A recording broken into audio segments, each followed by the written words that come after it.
there, Pinpoint players. Tim here with the Pinpoint Player Podcast, joined with my buddy Rambo. What's going on, everybody? Want to thank you for joining us again for our second season of the podcast, going through the high score documentary on Netflix. But today, we're going to take a special break from that and discuss the Pokemon card craze that's continuing throughout this year. That's right. And when this episode drops, it'll be February 17th. And in just 2 days from this episode recording, the new Pokemon card is going to drop. Or, sorry, the new Pokemon card type is going to drop. Yeah, The expansion, yes. So what's special about this expansion is that it's Pokemon's 25th anniversary this year, and Pokemon is pulling out all the stops to celebrate their 25th anniversary, including with their expansion.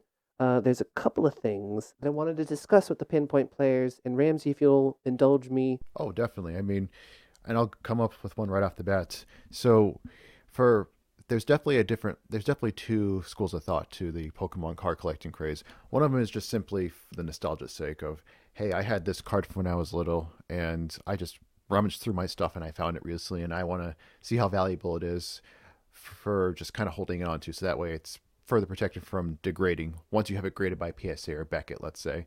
That's one school of thought. Then the other school of thought that I think people have is just flat out turning Pokemon cards or trading cards in general into an investment platform. So in the same way that people used to do with sports cards. And I know everyone's probably perusing eBay that was tangentially related to Pokemon back in the day to kind of flip it later, get it graded, and turn it into an investment. But then there are others like you, and even like me to an extent, where you just want to collect it and just kind of hold it in your possession. I personally, my favorite Pokemon is Pidgeot, and I have a Holo Pidgeot that I sent graded, and it's going to take a very long time to get back. Yeah, it is. It's unfortunate. But I have almost no interest in selling it, even if it comes back at 10 and it could be worth, maybe a couple grand, let's say.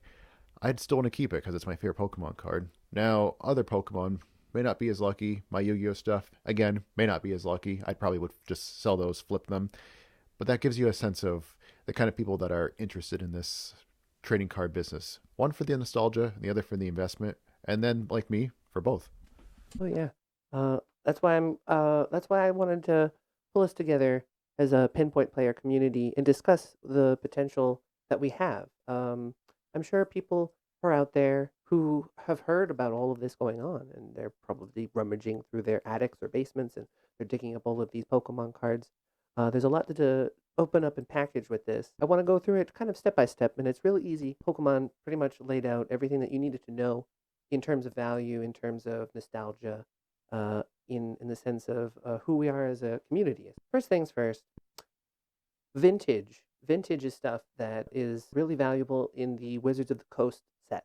It's basically the stuff from my childhood. So basically everything from, I want to say, the early 2000s and before. So for every millennial or really old Gen Z that maybe just happened to be on the tail end of it, that is going to be the vintage stuff, the most valuable stuff. Yeah. Wizards of the Coast printed Pokemon cards between 1996 and 2003. So they had about 6 or 7 expansions worth of Pokemon card printing. Most notable are base set Fossil Jungle, Team Rocket, base set 2, Legendary, and the E-Series. The E-Series were the last Wizards of the Coast products, and they were able to be scanned onto your Game Boy Advance through an e-card reader, which was sold separately. And they had a couple of promotional Pokemon cards that came with it. You find that sealed up and packaged. If you have that, just hold on to that. That's a piece of Nintendo nostalgia history. Or for those folks that happen to have a booster box or booster pack that they never opened from back in the day, just sitting around in their attic basement. Even that alone is worth a couple grand on eBay unopened. So again, there are people that will pay for this stuff. There certainly are, because each set had its own specific set of Pokemon. And as we all know, we all have certain types of favorite Pokemon. Ramsay, I know that yours is Pidgeot. I'm pretty sure I've explained mine is Raichu. But in the terms of the market, the big three that everyone seems to share in some sort of sense, and let me know if this is true for you, Rambo, in terms of favorite Pokemon, up the top, Charizard. Yep, definitely. I like Charizard. Charizard from definitely the monetary aspect, hands down. God. Yeah, Charizard cards. It actually doesn't matter in terms of which set you have a Charizard. If you have a Charizard, in terms of finance, you actually are sitting on between $500 and $1,000. It doesn't matter if it's in good condition. That only increases your value. And that's ungraded, by the way. That's what they're selling for essentially, and that is in line with modern Charizards too.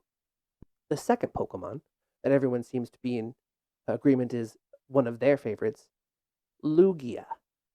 Lugia, really. That one was kind of a surprise to me. That was the second most popular. Mhm. But again, you're the expert here among the two of us. From what I've seen, the larger sales in terms of Pokemon cards have been between a particular number of Pokemon, Charizard, the base starters, Venusaur, Blastoise, Cinder Ace, whichever that is. It's a newer one. But these cards are starting to trend in value. From the day that they were released, they were pennies to $1, and now they're going up to $30 to $40. So in the same sense that a new stock kind of rises in its peak, I'm seeing that the starter Pokemon have started to also do that same trend because we when we play the games, we're always picking our favorites. Yes, and that's especially true when we played the old Game Boy games back when we were kids. You had Bulbasaur, Squirtle, and Charmander. And naturally, because it's the ones that we started out with, we play with them, we evolve them, and naturally we want the things that we, started out with the most. And for me, that's definitely Bulbasaur, Venusaur, Yeah. because I picked Bulbasaur. Almost everybody I know, it's funny, there was a survey, and most people picked, I think, Charmander, and then Squirtle was the second most, and the third most was Bulbasaur. But even as a kid, I always went Bulbasaur. I mean, when I would replay the game, I picked the other types. But anyway, neither here nor there. People are going to go with what they find nostalgic the most and what they pick the most. Yeah. Charizard and Blastoise, out of the first generation, were the two most frequently picked starters. But strategically, a lot of YouTubers have stumbled upon that Venusaur may have actually been the better starter to pick. It was grass type, so you could easily beat Brock very quickly, and it was also strong against water type. So you had strong type advantage against Brock and Misty, who, after you defeated them, your Pokemon evolved and their stats increased. It's true because by the time you have to deal with a fire gym at Cinnabar Island, so that's the seventh gym if my memory serves correct. So at that point, you've got a bunch of other Pokemon at your disposal to fight those fire types. So you know what? That's a very good analysis. I never thought of it like that, but that makes entire sense now. So because we pick a starter, we immediately develop an attachment to that starter, whether it is Bulbasaur, Squirtle, Venusaur, Cinder, a Scorbunny. I can't. There are just so many now. There are so many. There's one that's a pig. There's one that's an owl. I certainly like the owl. The upcoming set, which is being released through the promotion of the 25th anniversary, Wait, Shining Fates. wait, one sec. What was the third one? Because you Oh, said I'm Charizard, sorry. Lugia, and then what was the third one? The third Pokemon that everyone sort of is in agreement is one of their favorites, Mewtwo. Makes sense. That one I buy entirely. The last one of the original series.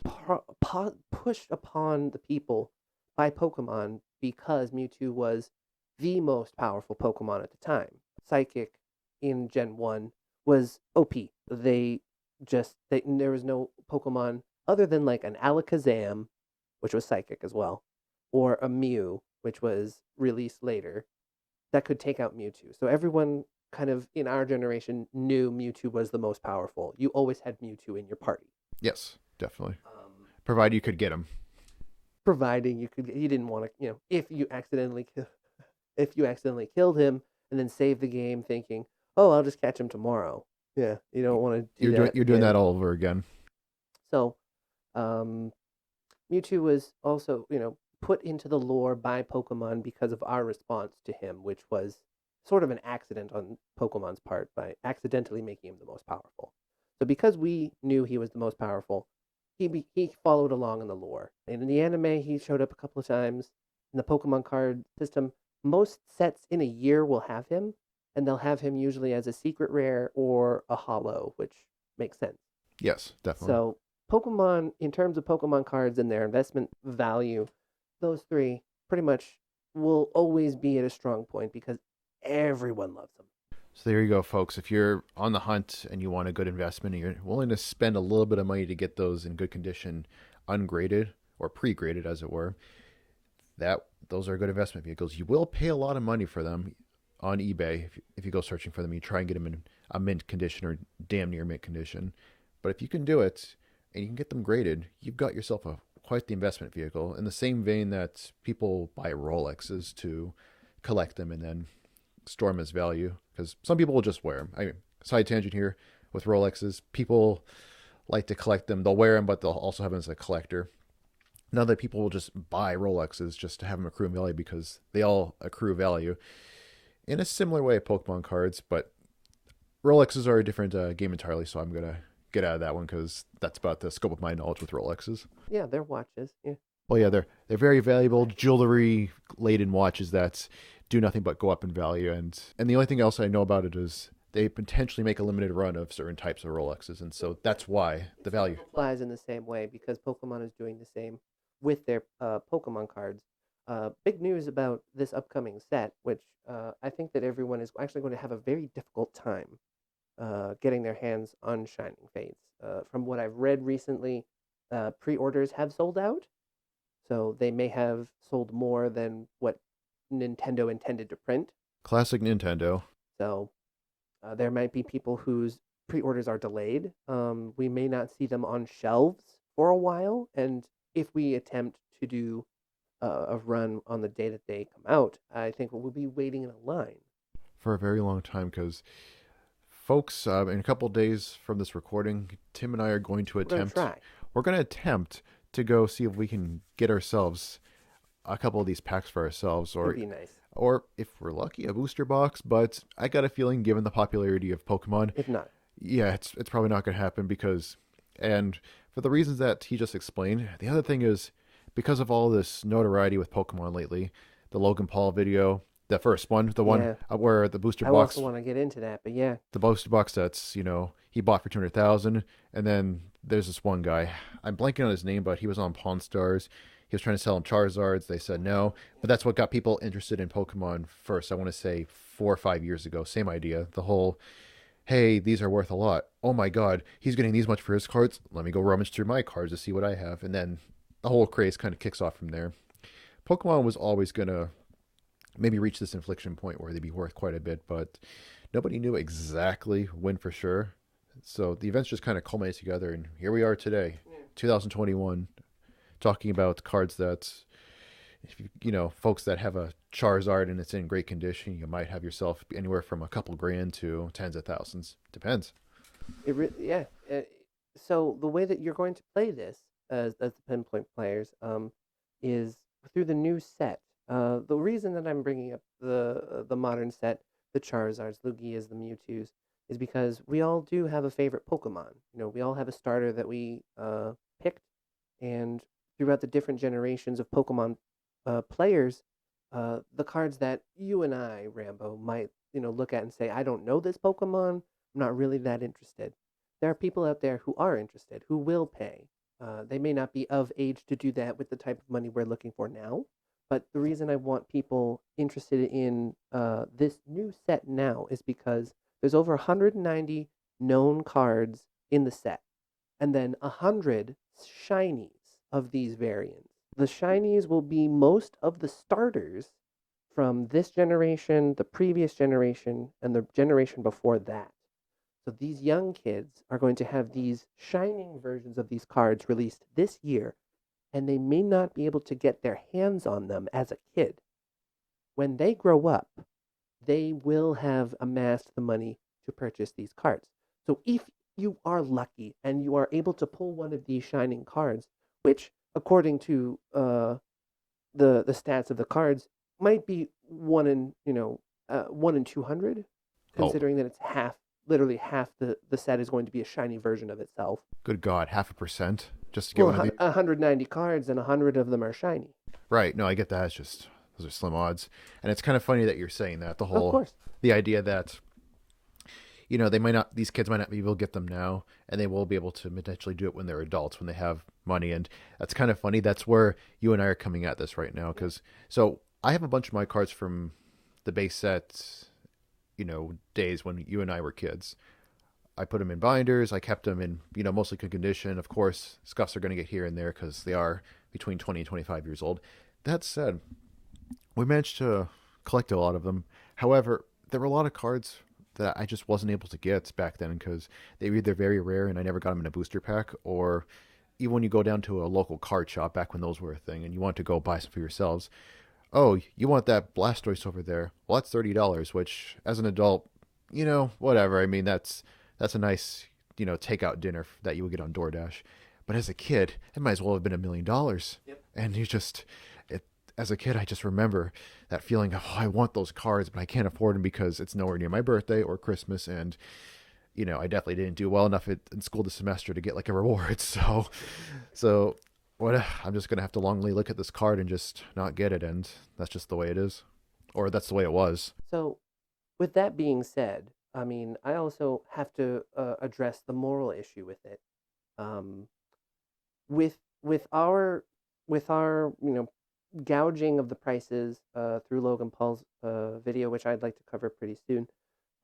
Do we think it's the right thing to do? I mean, the Pokemon trading card game is a game that a lot of children do play. Now, what is considered spoiling a child, what is considered raising a child properly. The market is going to be what it's going to be. But as the people who are a part of that market, do you think it's the right thing to do? Do you think it would be moral to buy something now from a child so they don't have the ability to buy it so that we can sell it to them later? Ah, that's an interesting question. And that's not one I was preparing to come with an answer, but I guess here's my take on it. So, once upon a time with sports cards, baseball, basketball, hockey, football, these cards were just purely for collecting for little kids. They would get their allowance money, go to the place after school and go buy it. And kind of similarly, we did that with Pokemon. Although I will say these days, the idea of collecting something for a future investment is so mainstream to the point that almost everyone is just thinking about that as a potential investment vehicle, and nobody is thinking of the children in this case about.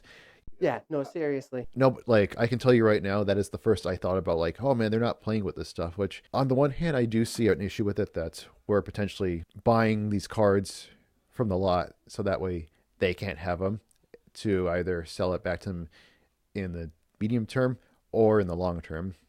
But on the other hand, I mean, these kids, I feel like, have so many other interests and other things that occupy them, keep themselves busy. I'm not justifying. I'm not saying like, oh yeah, what we're doing is totally right. Whatever to them, they can deal with it.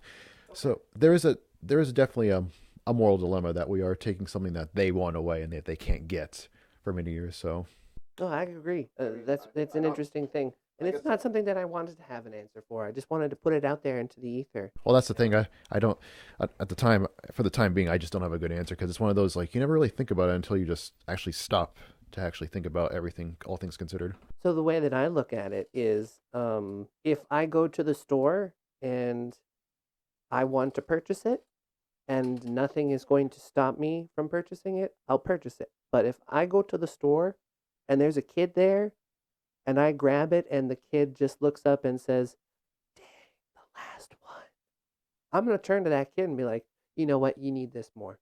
Because I'm an adult. That kid is a kid. I'm not gonna take, something directly from a child. Oh no, I feel you there. I mean, if a kid really wants it, they can have it. Exactly. But That's the way I look at it. that said, though, it's you and I are adults, and for the first time, we have this adult money that lets us buy these things that we could never get as kids. So, in a sense, we're kind of doing this now for ourselves. We're buying the stuff that we couldn't afford as kids. It's not to the same degree because you and I can just peruse eBay and find ourselves like a Zapdos or Articuno, and we can just buy it for ourselves if we want. Whereas I do wonder how that kid's going to act in the future because the idea of getting cards graded and then reselling them later is, mainstream now. But for this kid that's growing up now, that's the only thing that they'll ever have known. Whereas with us, it was about collecting them and either playing with them or, storing them for future value. Whereas for everybody these days, it's all about the future value. I mean, some will play them, sure. Some will play. Yeah, I'm sure the kids do. Yeah. But I feel like the overwhelming people just collect them because they realize the future value of it. And plus, it's also Pokemon. It's a collector's thing. This is Pokemon. This is something that's been with us ever since the mid '90s. People have played this, talked about this. There's so many games. There's so many spin-offs. There's just so many facets to Pokemon. So it was always going to be a hit in that sense. Yeah, it certainly tracked to become that. I just want to remind the PinPoint players that Pokemon is the highest grossing franchise of all time. Its revenue is in the trillions. 70 trillion was its estimated last year. That's not. I'm gonna have to say you're thinking billion. It's upwards of 70 billion. Trillion is what we're thinking about passing in the stimulus in Congress. So that's a lot of money that we're throwing out to people. That's you're gonna tell me Pokemon. Apologies. Yeah, my I was like, whoa, okay. yeah, they rule the world. Anyway, so for anyone who is on the older side of us and wants to think, oh, why are these kids talking about Pokemon? I mean, we did just come up with a really interesting strategy with the Shining Fates that's coming out within the next couple of days. There are going to be these cards that these kids are going to want, and they're not going to be able to have them because the supply has been limited. Now, speaking of children who grew up into adults and have developed money that they are spending on things that they shouldn't be, Logan Paul has released a second video in which he has purchased 6 base set first edition booster boxes accumulatively for $2 million.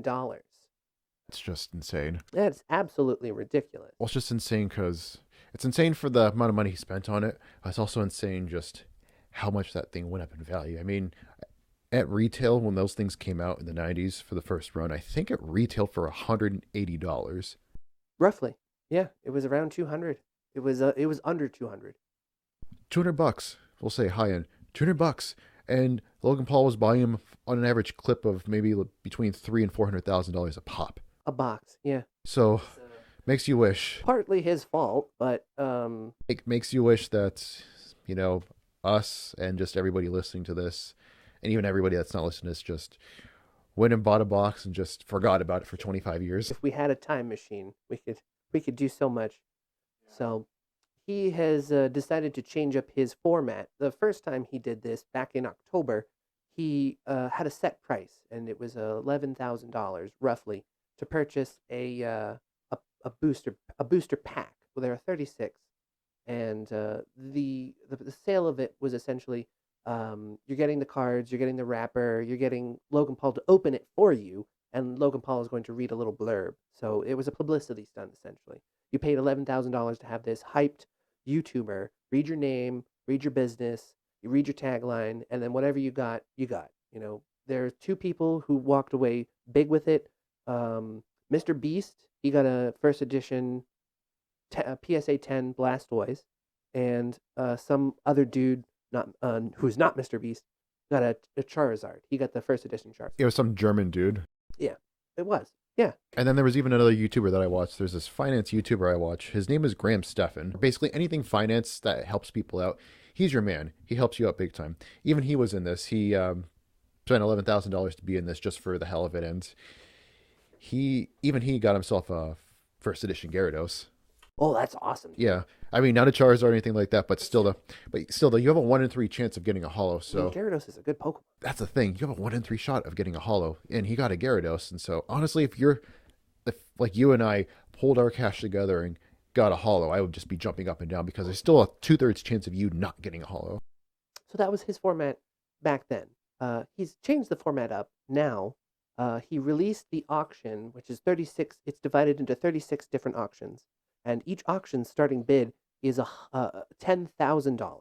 So if you really want to get into this, you're going to start increasing the value of the booster packs, which there's a detriment to this. Before things get too great, there's that terrifying fear that it's too good to be true and things start to fold underneath themselves and collapse. That's Yeah, the way the market's about to, potentially, I hope not collapse with Pokemon, but it's definitely gonna feel a little bit of a crunch. I mean, specifically just with the booster packs. I mean, so the auction ends tonight. Just for the heck of it, I looked at it earlier just to see what the bidding's at. Some of them are just at $20,000 a pack for these.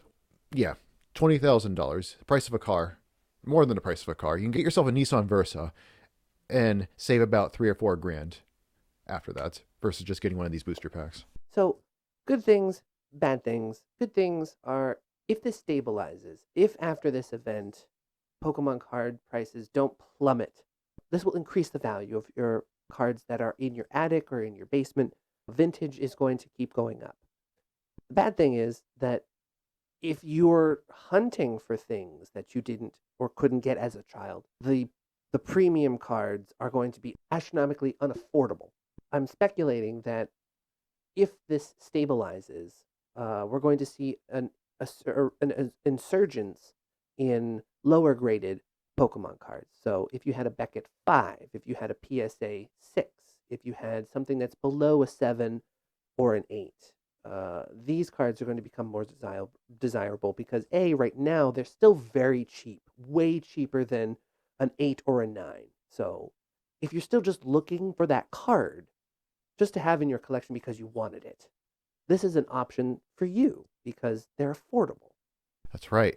And for Tim and myself, we sent in a bunch of cards to PSA to get graded.